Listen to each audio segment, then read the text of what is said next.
this week's installment of OT Asset Management Weekly. My name is Tavon Harris. I am your host for today. I'm the Vice President of Sales at Laner Incorporated. And before we get started, I want to remind everyone that the OT Asset Management Handbook is now available. I think that's something you should definitely pull down and look at, give you a little bit more of a deeper dive that we're going to be talking about today. So today, I'm going to be talking about OT asset inventory and what that actually could look like, and why a lot of your OT projects are flawed from the beginning without having an updated, comprehensive, and contextualized inventory. So there'll be two use cases that I'll talk about mostly today. The first case will be your cyber security folks. And it's interesting, since my time in OT, I've seen a shift in the cybersecurity posture for most of these large organizations that we target as customers. Initially, it was all about FUD, fear, uncertainty, and doubt, with all the vulnerabilities that come in, and they're looking for ways to remediate them.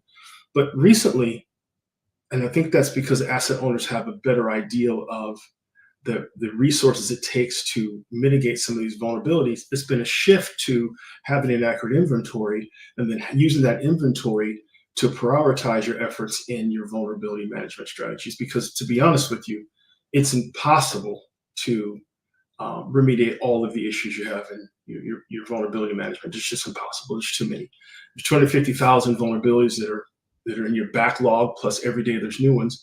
And without having a way to prioritize your work, no company has the resources to patch all of this stuff. And it wouldn't even make sense to patch all of it. But by having a comprehensive and contextualized inventory, you can start working on different ways to prioritize that work. You could work on things like, okay, what vulnerabilities actually impact my critical systems, instead of just an alert that comes in and says, hey, there's a new CVE, it's got a high base score, let's patch it. Well, wait a minute. Before you do that, let's look and see which systems that this vulnerability actually affects. Has it been remediated some other way? But without having an inventory, you're kind of just wasting effort and resources by just patching, just to patch. The other thing in the cybersecurity realm is, without an inventory, things like topology maps are time-consuming and difficult, and a lot of times, by the time you actually spend the time to do it, they're outdated. So you'll hire a third-party company or spend the time yourself to manually go through and diagram all of these, your networks and all the devices in the networks, the ones you know of, because you don't have an inventory to tell you what they are in the first place. And by the time that's done, you realize, well, it's been outdated because it took us 4 months to do it. By having an accurate inventory, and I'll show you in OTbase what that looks like, you would have that updated every 24 hours. The other use case would be engineering. And engineering have a completely separate set of use cases. A lot of times they're using spreadsheets in there, do manual walkdowns, which take enormous amounts of effort to do, and they're never accurate. And by the time you're finished with these big projects of sending people around the globe to do these walk-down inspections, the spreadsheets are outdated, or information gets typed wrong. So either way, by the time you're finished with this, at best you have a very small portion of your inventory, and that's not contextualized. That's just a spreadsheet. Things like obsolescence management are hugely important to the engineering crowd, but without an accurate inventory, it's very difficult to put your head around. Think of a large manufacturing company with sites all over the world. Well, things like inventory and obsolescence are hugely important to them. An obsolete device on a system that you didn't know you had goes down, then now how do you even handle spare parts? Because you don't even know what you have in the first place. So that's become hugely important to them. And also things like location. So as you're doing these manual walkdowns, and on your inventory, you're doing your spreadsheets, and then now you don't have the location data. So when you do want to work some kind of obsolescence strategy that's not automated, you got to figure out, okay, where's that device at? Is this location correct? Did this change? If something got moved, your spreadsheets don't automatically get updated. So there's a huge problem there. And all of these things everything that I've talked about can't be effectively done without having an automated inventory. And the big piece of that is the automation of how this is collected.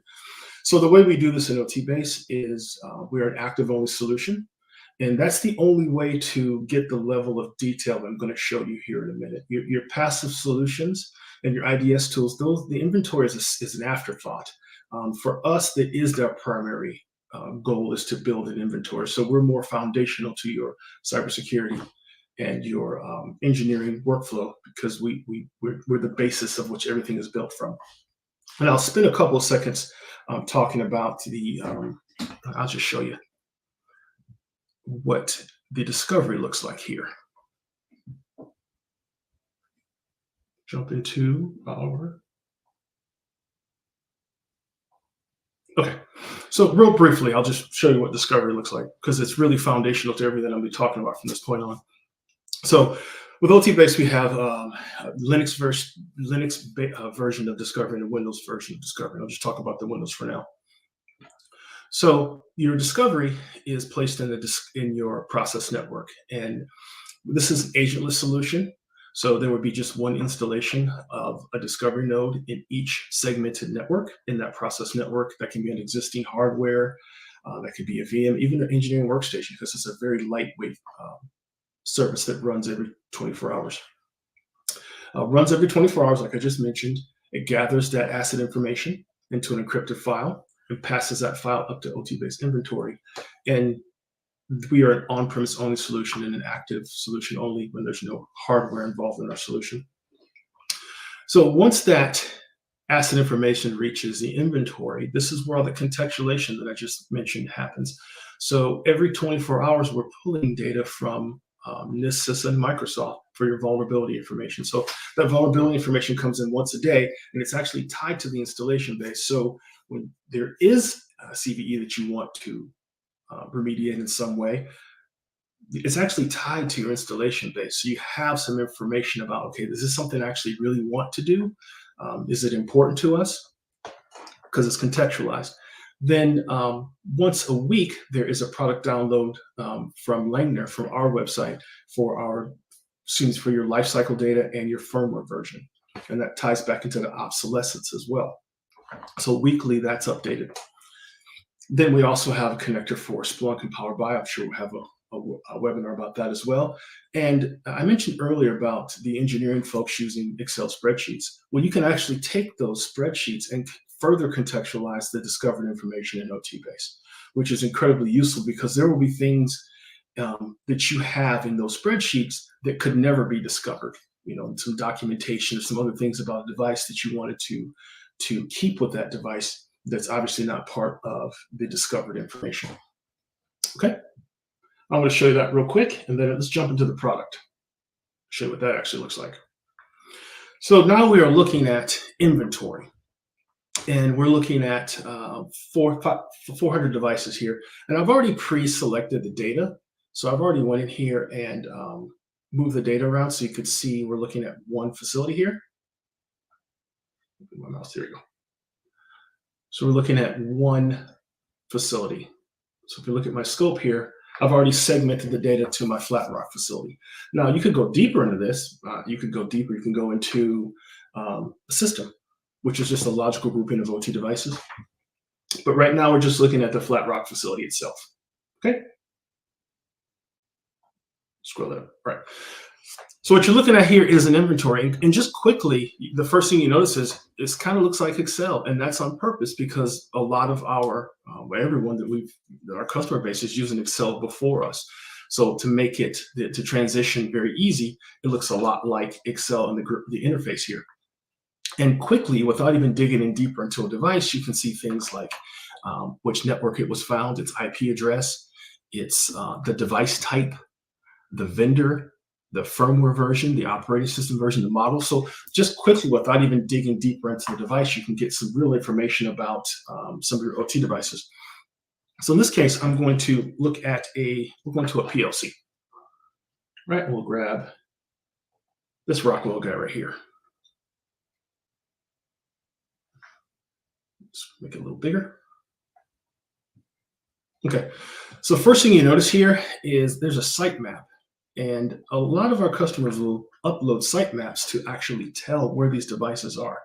And they have a physical map of where the devices are as well. And we'll scroll down here, and you'll notice that everything from this portion on has no manual input. So there's no manual processes, all from that discovery that we mentioned briefly here.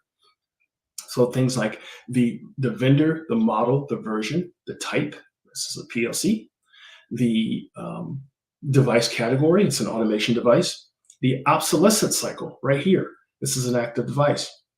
You can contextualize it with things like an order number if you had that. Then the serial number, your CPE for your vulnerability matching, back to the use case for the cybersecurity folks, and catalog description. You can also see that this on the rack of the PLC, so not just the PLC, but all the cards associated with that PLC in the backplane.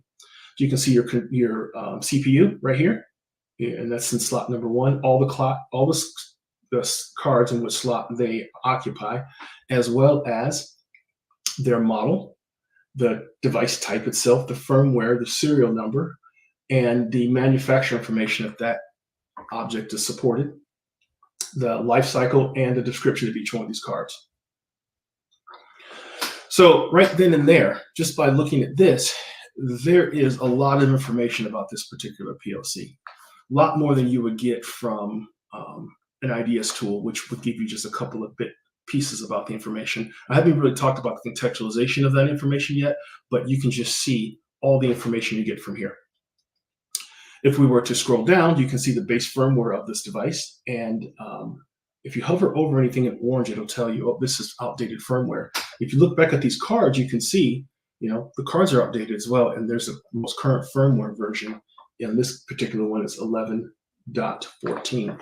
So quickly, you can run a report that says, hey, show me all the outdated firmware on these particular devices. Or if you get a service request, a service update from one of the manufacturers saying, hey, you need to update the firmware to this current version because it fixes some problem. Before, that's an arduous task to try to figure out, okay, well, how many of these PLCs do I have? Okay, well, this card's got that vulnerability, this firmware I need to update. How do I actually do that? And that would be very, very difficult and time consuming without having a comprehensive and contextualized inventory. With OTbase, run a report and say, okay, show me all my devices with outdated firmware. And here you go. Right? We also show your network connectivity, which I'll get to in a second. And if you jump down here under security, you can see that we are showing the vulnerabilities of an automation device, not just a Windows machine connected to it. Right? But you look, it says no known vulnerabilities because we're looking at known exploitable vulnerabilities first, but it does have some vulnerabilities. There's 2. So now we'll jump into the vulnerability profile. And here we go. Make it a little bigger for you. So you can quickly see, now we're looking at the vulnerability profile of this particular vulnerability. So you can see the criticality, the base score, the CVS vector, when it was published. Does it have a known exploit? And the answer is no. You also see your description. It's a buffer overflow exists in Rockwell Automation 1756 ENT devices. Then your links back to NIST and to Rockwell. But the most important part is where those devices are. So back to my Flat Rock facility example. So in my Flat Rock facility, I had 8 devices with this particular vulnerability. So in the beginning, when I first started talking about the use cases for cybersecurity, and we're talking about vulnerability management, well, this is that prioritization that I was talking about. Now you can look at this and say, okay, well, we do need to patch this one because for some reason it's important to us. But, oh, and by the way, there are 8 in my Flat Rock facility, and they're in the body in white unit 1. They're part of my OT system, frame system. Here's my device ID. Here is everything about this device that you need. And anything in OTbase that is underlined, get more information about. So let's just say you wanted to know more about this particular device. Well, here's that contextualization part again. So now we have jumped from the PLC to the vulnerability back to another device with the same vulnerability. So now here is that PLC with the same vulnerability in Rockwell. And guess what? it's being deemed critical to my business continuity line, right? So now we've given this device criticality to further prioritize your efforts for remediation or patching the ones you think are relevant. Okay. We'll go back to our inventory again. So let's just say we want to look at a different device type now. Let's do a virtual machine. Once again, you'll see that map with the hotspot to tell where exactly they are. And that hotspot comes from the discovery, if I didn't mention that before. Once again, this device has been deemed critical to engineering. This device is a Windows 7. Here is my installation. There's my patch. It's end of support, obviously. It has 182 applications installed on it. You can see all the versions of each one of those applications, as well as the last time it was patched. If we jump into security, you can quickly see it is running some security software. It's running McAfee and Rockwell. But the last time this device was patched was in 2018, and 24 patches were installed. We jump into vulnerabilities quickly. You can see right away it's got 152 known exploitable vulnerabilities. But if you uncheck this, you understand why I said what I said earlier. It's got 4,100 known vulnerabilities on this one device. It would be impossible to patch this device, this 4,000, just to patch this one. Wouldn't even make sense to do that unless you had some prioritization about which ones you wanted to patch on this device. So if we look at our criticality, you'll see anything in orange has a known exploit. And these are Windows vulnerabilities. So if we just choose, let's say, this one here.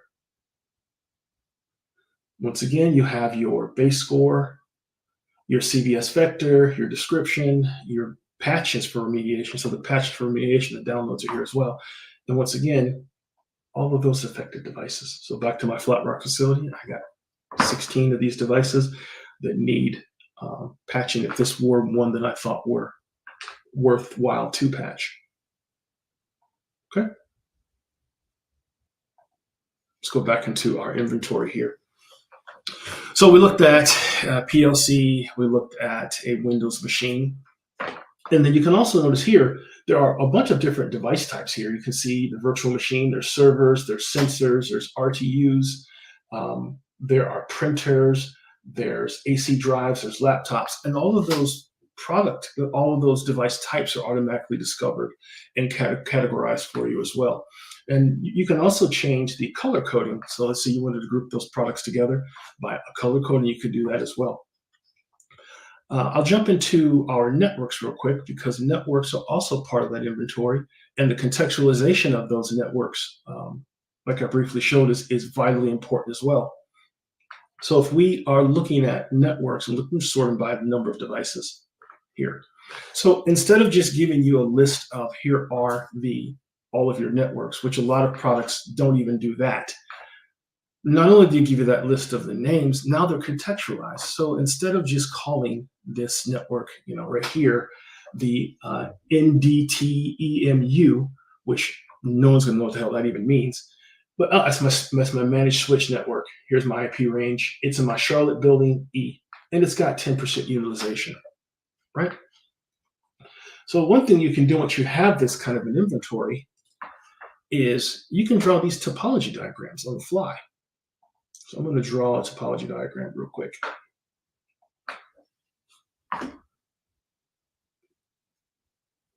Something that would take enormous amounts of effort to do, you can draw those on the fly. So you can scroll in here, you see your device over rings. Like I said, you can change the color coding to anything you like. There's a big switch here. And you can always click on anything to get more information about it. So this particular switch is an L2 Rockwell switch. Close it out. You can also change your view of these topology diagrams. So for instance, if for some reason you wanted a Purdue model, you could change your diagram to this. And there's your Purdue model diagram. You can always export these as well and manipulate them any way you would like to. Another thing with having an inventory, a comprehensive inventory, is the ability to, let's go back up to devices here. You have systems. So when I showed you inventory, that's not the way that most people would look at the inventory in that really drilled down view. Most times when you look at your inventory, you're looking at systems or lines of things. And like I said, a system is a logical grouping of OT devices. Think of like a convergence line or an assembly line, even a safety system. So in my example, I can go on my Flatrock site again and do my body in white system. Let's just look at that.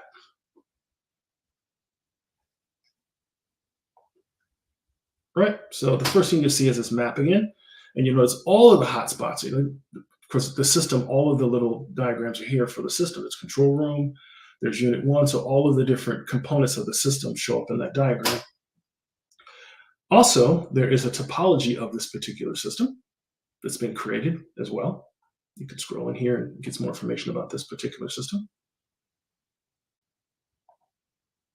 And really important here is your system relations. So you're looking at a process view here, but you can actually see the relationships and how these systems integrate together. And if there's redundancies or dependencies, you can actually visually see those things. Once again, we talk about contextualization. This is vitally important to engineering folks to see how things actually work. So with that being said, I think we're going to call it a day here. If there's any questions, put them in the comment section here. I'll answer them if I can right away. If not, then I will respond to anyone, any comments, any questions that come up. All right. Well, thank you. I'll see you next week.